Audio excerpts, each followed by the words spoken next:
Ascomycetes. Ascomycetes, इनको sac fungi भी कहते हैं। और ये नाम कहाँ से आया, सैक फंजाई? इनमें एस्कस पाया जाता है जिसके अंदर सेक्सुअल स्पोर बनते हैं, जिनको एस्कोस्पोर कहते हैं। Sac like structure of ascus, उसकी वजह से नाम पड़ा है सैक फंजाई। हैबिटेट, हैबिटेट इनका मोस्टली सेप्रोफाइटिक होते हैं, dead decaying dead organic matter पे वर्क करते हैं, डिकम्पोजर की तरह काम करेंगे। सेप्रोफिटिक मॉड ही एक्चुअली डिकम्पोजर बनाता है इनको। पैरासाइटिक भी होते हैं। और कोप्रोफिलस, ये यूनिक बात है, अगर आपसे पूछा जाए कि कोप्रोफिलस, तो एस्कोमाइसिट्स के मेंबर होंगे। कोप्रोफिलस मतलब होता है ग्रोइंग ऑन डंग, डंग मतलब गोबर। कोप्रोफेजी एक फेनामेनन होता है जिसमें बहुत से एनिमल अपने फीकल मैटर को खुद खा जाते हैं, तो कोप्रोफेजी से ये वर्ड आया है कोप्रोफिलस। कोप्रो मीन्स डंग, फिलस मतलब लविंग। इसमें इसका बहुत फेमस जीनस है एस्कोबोलस करके, एस्कोबोलस कोप्रोफिलस फंजाई है। बॉडी मोस्टली इनकी मल्टी सेलुलर होगी, रेयरली यूनिसेलुलर होगी। मतलब ईस्ट बेसिकली एक ऐसे ऑर्गेनिज्म है जो कि यूनिसेलुलर है, अदरवाइज मल्टी सेलुलर। एक बार सवाल आया भी है कि नॉन फिलामेंटस फंजाई का एग्जाम्पल बताइए, तो ईस्ट यूनिसेलुलर है तो नेचुरली ये नॉन फिलामेंटस होगा। माइसिलियम कैसा होगा, सेप्टेट होगा और ब्रांच्ड होगा। मतलब सेप्टा होगा इनके हाइफे के अंदर और ब्रांचिंग होगी।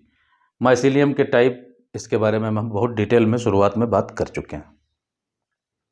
रिप्रोडक्शन की बात करें तो वेजिटेटिव रिप्रोडक्शन फ्रेगमेंटेशन से होता है। फ्रेगमेंटेशन लगभग सारी क्लासेस में होता है, तो यहाँ भी फ्रेगमेंटेशन होगा। यहाँ पे यूनिक बात जो है वो है बडिंग और फिजन। बडिंग होगा ईस्ट में,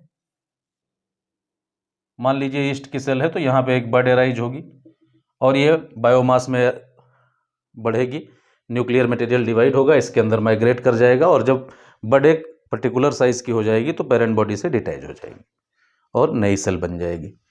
तो बडिंग होती है। और फिजन भी ईस्ट का ही एक स्पीसीज है, साइजोसैक्रोमाइसिस। नॉर्मल जो ईस्ट है, जो बेकिंग ईस्ट है, इसको सैक्रोमाइसिस कहते हैं। और दूसरा साइजोसैक्रोमाइसिस, वो ईस्ट की दूसरी स्पीसीज है जिसमें फिजन होता है, बाइनरी फिजन। तो एक ये बात भी यूनिक है एस्कोमाइसिट्स की, इनमें बडिंग और फिजन ये दोनों फेनामेनन होते हैं, जो कि एक तरह के वेजिटेटिव रिप्रोडक्शन है। आसेक्सुअल रिप्रोडक्शन की बात करें तो ये कोनिडिया से होगा। और कोनिडिया एक तरह का एक्सोजेनस स्पोर होता है, मतलब ये किसी स्पोरेंजियम के अंदर बॉर्न नहीं होता है। ऑलरेडी हम डिस्कस कर चुके हैं प्रीवियसली वीडियोस में, समझने के लिए देख लेते हैं थोड़ा सा। जैसे मान लीजिए ये फंगस का हाइफा है और यहां से एक हाइफा एराइज हुआ, इस तरह से एक हाइफा इस तरह से एराइज हुआ और इस पे बहुत सारे ऐसे छोटे छोटे छोटे छोटे छोटे छोटे जैसे मोतियों की माला होती है उस तरह से बहुत सारे कोनिडिया अरेंज हो गए, कोनिडिया। और जब हवा चली तो उससे ये डिस्पर्स होकर चारों तरफ फैल गए। ऐसा एस्परजिलस में पाया जाता है, पेनिसिलियम में पाया जाता है, पेनिसिलियम में और एस्परजिलस में। और ये जो इरेक्ट हाइफा है इसको कहते हैं कोनिडियोफोर। तो यहाँ पे स्पोर कोनिडियोफोर पे बॉर्न होता है, जो कि स्पेशलाइज टाइप का हाइफा है। और यहाँ पे स्पोरेंजियम नहीं होता है एसेक्सुअल स्पोर में। एसेक्सुअल स्पोर में स्पोरेंजियम नहीं बनता है। तो कोनिडिया ये एक्सोजिनस होते हैं। और एक चीज और कह सकते हो, ये नॉन मोटाइल होते हैं, इनके पास फ्लैजिला नहीं होता है। सेक्सुअल रिप्रोडक्शन की बात करें तो सेक्सुअल स्पोर्स जो है ये एंडोजिनसली बनते हैं, मतलब ये स्पोरेंजियम के अंदर बनते हैं, स्पेशलाइज्ड स्ट्रक्चर के अंदर बनते हैं और उसको कहते हैं एस्कस। और अगर प्लूरल है तो एसआई, एसआई कहेंगे या फिर एस्कस कहेंगे। और स्पोर जो अंदर बनेंगे उनको कहेंगे एस्कोस्पोर। ऑब्वियसली जो स्पोर एस्कस के अंदर बनेंगे इनको कहेंगे एस्कोस्पोर। ये कैसे स्पोर है, ये सेक्सुअल स्पोर है। ध्यान रखिए कोनिडिया भी हैप्लॉयड होगा और एस्कोस्पोर्स भी हैप्लॉयड होंगे, बनने के मेथड में अंतर होगा। कोनिडिया और एस्कोस्पोर के बनने के मेथड में अंतर होगा। कोनिडिया सिंपली जो हाइफा है इसके माइटोसिस से बनते हैं, एस्कोस्पोर मियोसिस से बनेंगे। कैसे बनेंगे अभी हम डिस्कस कर रहे हैं। SI are arrange in different type of fruiting body is called ascocarp. तो जो एस्कस है ये फ्रूटिंग बॉडी में अरेंज होगा, फ्रूटिंग बॉडी भी स्पेशलाइज्ड माइसीलियम है, और उसमें ये एस्कोस्पोर बनेंगे। कैसे बनेंगे देखते हैं। तो इसको डिस्कस करते हैं, सेक्सुअल रिप्रोडक्शन को। ऊपर का रब करते हैं।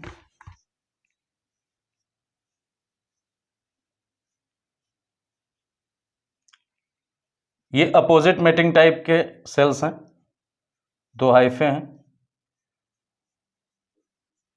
और इनमें मान लीजिए ये दोनों सेल्स गेमीट की तरह एक्ट कर रही हैं। इसको पॉजिटिव मान लीजिए, इसको माइनस मान लीजिए, मतलब एक मेल गेमीट हो जाएगी और एक फीमेल गेमीट हो जाएगी। अब ये प्लस है, एक माइनस है। अब ये जब आपस में फ्यूज होंगे तो पहले आप जानते हो कि प्लाज्मोगेमी होती है, तो इनका प्रोटोप्लाज्म आपस में फ्यूज होगा, बाकी हाइफा ऐसे रहेगा, और ये वाली जो सेल होंगी ये दोनों आपस में फ्यूज हो जाएंगी, बाकी का हाइफा ऐसे रहेगा।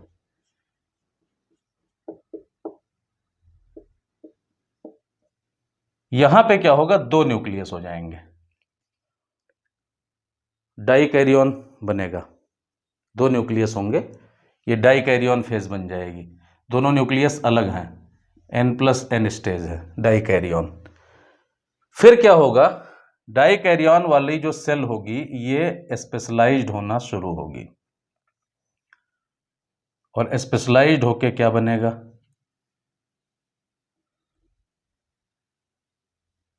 इस तरह की स्ट्रक्चर बनना स्टार्ट हो जाएगी।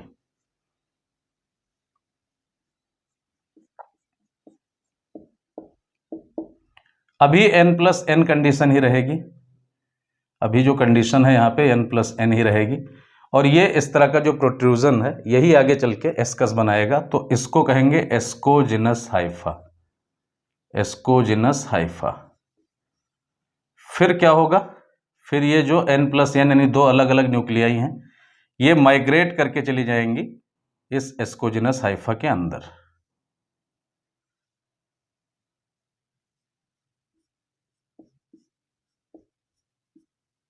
बाकी सब सेम रहेगा, और ये इसमें माइग्रेट कर गई। कंडीशन अभी भी इसकी भी N+N ही रहेगी। इसके बाद अगला स्टेप कैरियोगेमी होगा।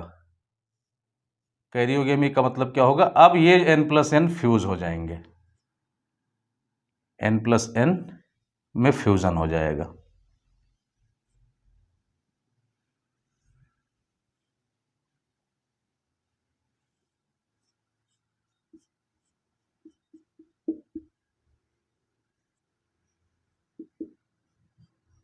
इनमें फ्यूजन हो जाएगा और ये जाइगोट बन जाएगा, जो कैसा होगा, डिप्लॉयड होगा।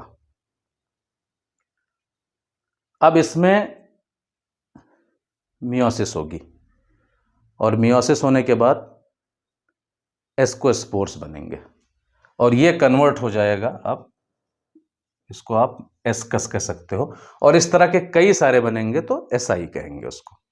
तो अब क्या होगा, इसके बाद अगला स्टेप होगा मियोसिस। तो आप जानते हो कि at the end of meiosis 4 haploid cell बनती हैं। तो मैं 2 स्टेप ना बना के डायरेक्ट बनाए दे रहा हूं। 4 हैप्लॉयड सेल बनेंगी इसके अंदर।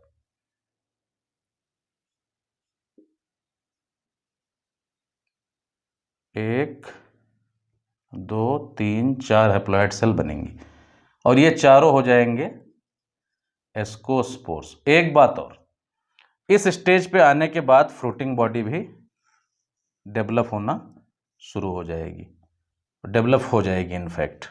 इसको कहेंगे एस्कोकार्प। तो ये फ्रूटिंग बॉडी है एक्चुअली, एस्कोकार्प। इसकी स्ट्रक्चर भी अलग अलग प्रकार की होती है, लेकिन फिलहाल आपको नहीं पढ़ना है डिटेल में कि कौन कौन से टाइप की होती है, नहीं पढ़ना है आपको। एस्कोस्पोर हो गया।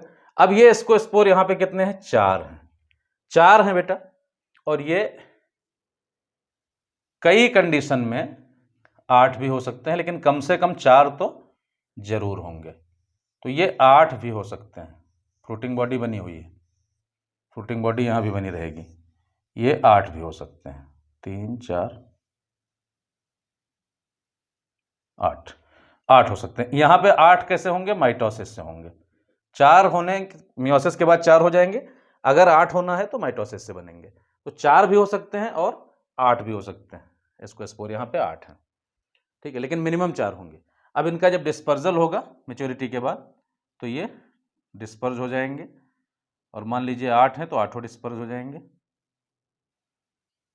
और इनमें जर्मिनेशन होगा, और जब जर्मिनेशन होगा तो न्यू हाइफा बन जाएगा, न्यू माइसिलियम न्यू हाइफा बन जाएगा और डेवलप हो जाएगा। तो इस तरह से रिप्रोडक्शन एस्कोमाइसीड्स में इस टाइप का होता है। जो सेक्सुअल स्पोर बनते हैं उनको एस्कोस्पोर कहते हैं। वो एस्कस के अंदर बनते हैं, और एस्कस फ्रूटिंग बॉडीज़ के अंदर बनता है। फ्रूटिंग बॉडीज उसको सराउंड करती हैं, प्रोटेक्ट करके रखती हैं। एक फ्रूटिंग बॉडी में कई एस्कस हो सकते हैं, और फ्रूटिंग बॉडीज़ भी डिफरेंट टाइप की होती हैं जो आपको नहीं पढ़ना है। अब इसके बाद कुछ इंपॉर्टेंट मेंबर्स हैं इसके एस्कोमाइसीड्स के, उनको हमें पढ़ना है। तो some important members of ascomycetes हम डिस्कस करेंगे।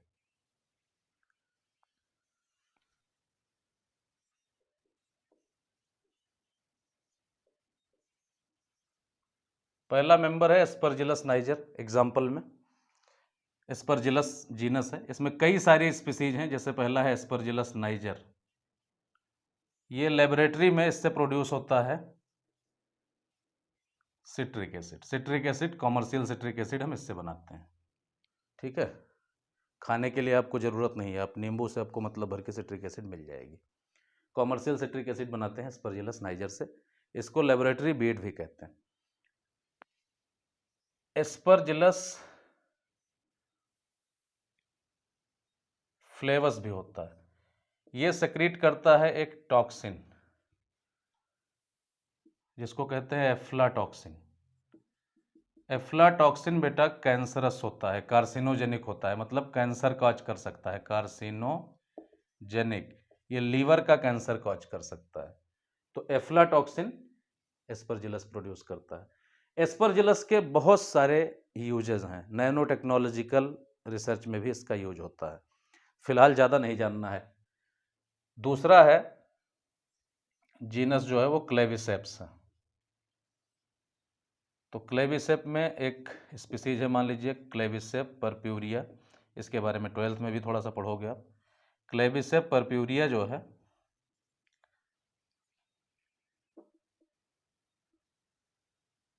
ये कॉज करता है ergot disease. Ergot disease plant में, बाजरा में, राई में भी कॉज करता है। तो अगर इसको जानवर खाते हैं तो उनमें प्रॉब्लम आ जाती है। ये एक और केमिकल रिलीज करता है परप्यूरिया, जिसको कहते हैं एर्गोटिन। एर्गोटिन क्या करता है? एर्गोटिन एक ड्रग है, दवाई की तरह काम करेगा, ठीक है। ये माइग्रेन या जो हेडेक या इस तरह की जो प्रॉब्लम्स है उनको ट्रीट करने में एर्गोटिन यूज होता है। इसके अलावा एलएसडी का सोर्स है ये। एलएसडी क्या है? Hallucinogen.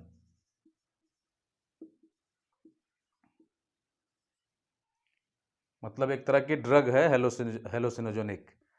Lysergic acid diethylamide, lysergic acid diethylamide, ये फुल फॉर्म है, लाइसर्जिक एसिड डाई एथिलअमाइड। देखिए इससे क्वेश्चन पूछा जा चुका है, मैं क्वेश्चन बाद में देखता हूँ, एक दो डिस्कस कर दूंगा रिलेटेड इससे, लेकिन ये डायरेक्टली मेंशन एनसीईआरटी में नहीं है।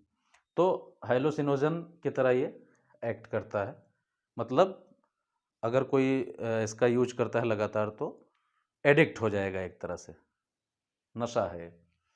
तो क्लेविसेप। अब इसके बाद एक चीज़ और आती है, एक वर्ड लिखा हुआ है morels and truffles are known delicacies, ऐसा वर्ड लिखा हुआ है आपकी बुक में, नॉन डेलिकेसीज। देखिए मॉरल्स को बहुत लोग मशरूम कहते हैं, ये मशरूम नहीं है, पहली बात। ये मेंबर है एस्कोमाइसीड्स का, और ये एडिबल होता है। इसका जो साइंटिफिक एक जीनस है मॉर्सिला, तो ये खाने योग्य हैं, ये दोनों एडिबल एस्कोमाइसीड्स हैं। मॉरल्स को गुच्छी कहते हैं, गुच्छी हिंदी में, तो ये काफ़ी कॉस्टली होता है। आपको अगर फ्रेश मशरूम खाना है तो कम से कम 10,000 रुपये पर किलोग्राम मिलेगा, और बहुत ज़्यादा एल्टीट्यूड पे ग्रो करता है।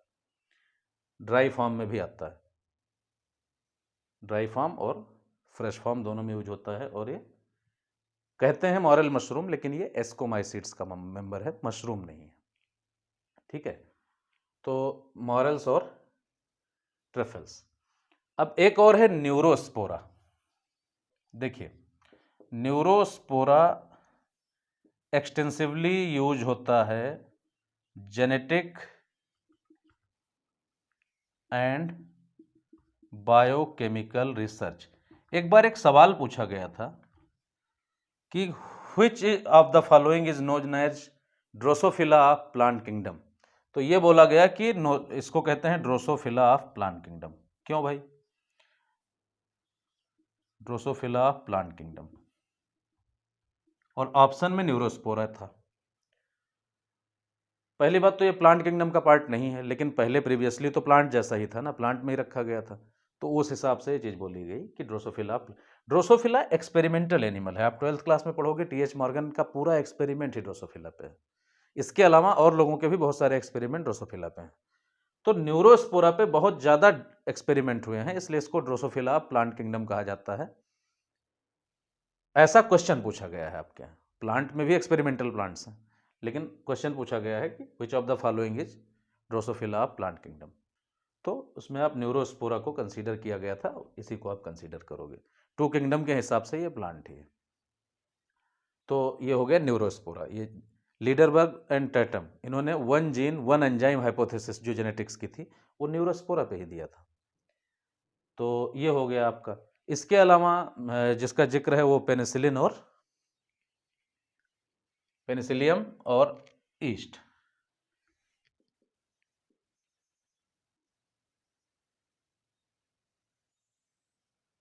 पेनिसिलियम, देखिए पहला पेनिसिलियम नोटेटम, पेनिसिलियम नोटेटम, इससे फर्स्ट एंटीबायोटिक निकला था जिसका नाम था पेनिसिलिन, फर्स्ट एंटीबायोटिक। आज के टाइम में भी पेनिसिलियम का जीनस यूज होता है, पेनिसिलियम यूज होता है एंटीबायोटिक को प्रोड्यूस करने के, लेकिन आज के टाइम में नोटेटम नहीं यूज होता है, ज़्यादा क्राइसोजिनम यूज होता है। हाँ, लेकिन फर्स्ट एंटीबायोटिक डिस्कवर हुआ था पेनिसिलियम नोटेटम से। ये एंटीबायोटिक का अच्छा सोर्स है।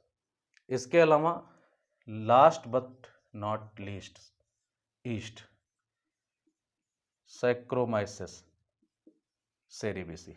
ईस्ट में भी टाइप होते हैं, सैक्रोमाइसिस सेरेविसी, इसके बारे में जानते हैं। इसको बेकर्स ईस्ट भी कहते हैं और ब्रीवर्स ईस्ट भी कहते हैं। बेकर्स ईस्ट ये बेकरी इंडस्ट्री में यूज होगा, यानी ब्रेड मेकिंग में, और ये ब्रीवरी इंडस्ट्री में यूज होगा, यानी कि वाइन मेकिंग में या बियर मेकिंग में, ये कह सकते हो। तो एक और वर्ड आता है ब्रेड एंड बियर फंगस, तो ईस्ट आएगा। एडिबल फंगस है। डेली इनटेक में हम लोग ब्रेड खाते हैं या बेकरी प्रोडक्ट्स खाते हैं। एक चीज़ और, ये अच्छा सोर्स है, ईस्ट प्रोड्यूस करता है राइबोफ्लेविन, राइबोफ्लेविन भी प्रोड्यूस करता है, यानी विटामिन B2। तो इस तरह से हम लोगों ने सारे इम्पोर्टेंट फंगस जो एस्कोमाइसीड्स में एनसीईआरटी में दिए हुए हैं उनके बारे में डिस्कस किया। अब अगला जो क्लास पढ़ेंगे वो होगा बेसिडियोमाइसीड्स और उसके बाद ड्यूटेरोमाइसीड्स। Thank you.